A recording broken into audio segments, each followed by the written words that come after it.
الجزء الرابع من سلسلة اللانش بوكس. شايفين الجمال والحلاوة في اللانش بوكس؟ من افضل اللانشات بوكس اللي هتعملوها وعيالكم هيحبوها. هو ده الكلام. هتحطوا لهم بيتزا للساندوتش، بس بيتزا ايه؟ بطريقه الشيخ محمود.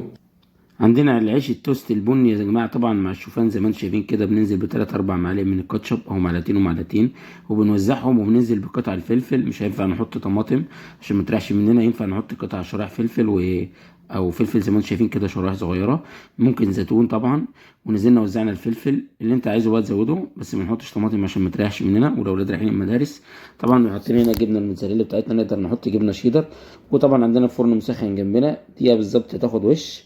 بنحطهم طبعا في صينيه زي ما انتم شايفين كده، وندخلهم الفرن. مسخنته يا دوبك دقيقتين، ودخلتهم بتاع حوالي 3 4 دقايق، خدت الوش الخفيف اللي انتم شايفينه ده. وطلعتهم طبعا، نسيبهم يبردوا لمده 3 4 دقايق.